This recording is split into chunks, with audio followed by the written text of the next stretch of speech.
বিশ্বাস না হয় গিট মারা থাকে।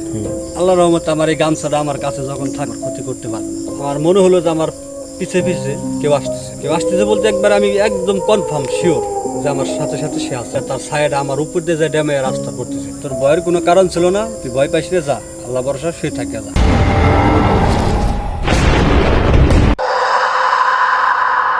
আমার নাম মোহাম্মদ শাহিন শেখ। আমার বাসা ১ নং ঈশান গোপালপুর লক্ষ্মী দেশের হাট। আমার যেগুলো দেখা আমার জীবনের সাথে ঘটে যাওয়া সেই ঘটনাগুলো বলবো। আমার একটা উস্তাদ আছে, সেই উস্তাদের নামটা আমি এখানে বলতে চাচ্ছি না। সেই উস্তাদের সাথে আমার উঠা বসা চলাফেরা অনেকদিন যাবত। উস্তাদের বাড়িতে অনেক রুগী আসে, সে দেখে তার ১৫ দিন পর পর এবং একটা করে নিশি হয়, মানে বৈঠক হয় রুগী নিয়ে। তা সেখানে আমরা থাকি বা আমরা যাই, আমরা এরকম অনেক ভক্তবৃন্দ আছি।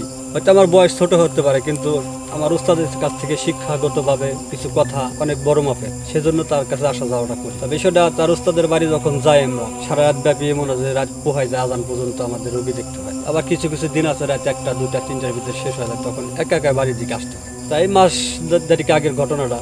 তা উস্তাদের ওখান থেকে রুগী টুগী দেখে খেজমত করে আসার পথে আমাদের বাড়ি আসতে সময় লাগে প্রায় ১০ থেকে ১২ মিনিট সময় লাগে হেঁটে আসতে। তা আসার পথেই তখন রাত প্রায় ৩টের কাছাকাছি বাজে আর কি। তখন আমি রওনা দিলাম উস্তাদের বাড়ি থেকে। উস্তাদকে বললাম, উস্তাদ আমার একটু খেয়াল রাখেন, আমি বাড়ি পর্যন্ত তিনি যাইতে পারি।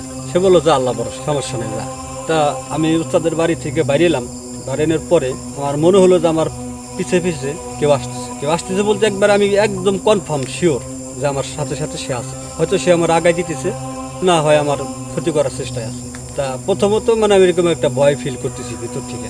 তা আমি আসতেছে, আমার পাশে পাশে আসতেছে, কিন্তু আমার কাছে আমার মনে হচ্ছে যে আমার তার ছায়াটা আমার উপর দিয়ে যে ড্যামে রাস্তা করতেছে, মানে আমি দেখতেছি আর কি, আমার মোবাইলের আলো দিয়ে জ্বালায় আসতেছি। আমি এমন একটা অনুভব করতেছি সে এমন একজন সুন্দর অপূর্ব একজন লোক আমার পিছনে আছে। মানে ভয়ও পাইতেছি, আবার সাহস হইতেছে সে আমার আগায় দিতেছে বাড়ি পর্যন্ত। তাই এরকম ভয় ফিল করতে করতে আমি আসতেছি বাড়ির কাছাকাছি, প্রায় চলে আসছি, মানে বাড়ির ভিতর ঢুকবো রাস্তা থেকে। এর ভিতরেই আমি চিন্তা করলাম যে একটু পিছনের দিকে একটু তাকায় দেখবো কি দেখবো না, প্রেমাটা করতেছি। আবার আমার ওস্তাদ বলছে এই কথাটা যে যদি তোমার কাছে বেশি ভয় কোনো সময় মনে হয়, তাহলে পিছন ফিরে তাকাবে না, সোজা ডাইরেক্ট বাড়ির দিকে চলে যাবে। আর এটাই চিন্তা করে আবার পিছনে তাকাবার চাইতেছি না, আবার তাকাবার চাইতেছি, এরকম একটা করতেছি।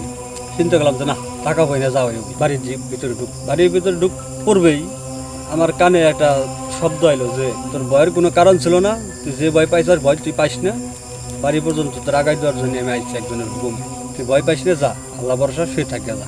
এই যে কথাটা আমার কানে যখন আইলো শব্দটা, তখন আমি নিজে থেকে একটা আনন্দ বোধ পেলাম। অনেকজন আছে যে মানুষের কি জন্য মানুষের পিছু ঘুরে, মানুষের সেবা করে, মানুষের ডাকে সাড়া দেয়। তা গুরু বলতে, উস্তাদ বলতে আছে অনেক কিছু তাদেরও সম্ভব, তারা পারে অনেক কিছু করতে, তারা ভালো করতে পারে, খারাপও করতে পারে। আশা করি যারা এই সমস্ত জিনিস বিশ্বাস করেন না তাতে কোনো সমস্যা নাই, কিন্তু তারা তুচ্ছ করেন না কোনো কিছু। বিশ্বাস করা না করা আপনার ভিতরে, আপনার কাছে।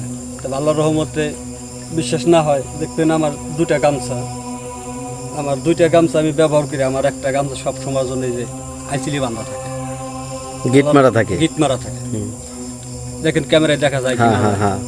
আমার আল্লাহর রহমতে আমার এই গামছাটা আমার কাছে যখন থাকবে, আমার উস্তাদেরই দোয়া এই গামছাটা আর একটা ঘরে আছে, এই গামছাটা যতক্ষণ আমার কাছে থাকবে আল্লাহর রহমতে আমার এতটুকু সাহস আছে যে পৃথিবীর কোনো দুষ্ট জিনক আর দুষ্ট ভূতকের যে মনে হয় সে হোক আমার ক্ষতি করতে পারবে না।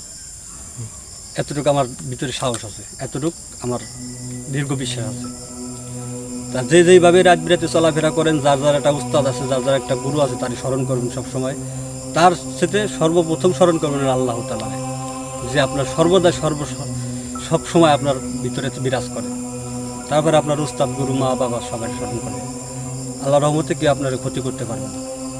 আমার কথা এই পর্যন্তই। যদি কোনো ভুল ভ্রান্তি হয়ে থাকে সবাই ক্ষমার দৃষ্টি দেখবেন। আল্লাহ হাফেজ।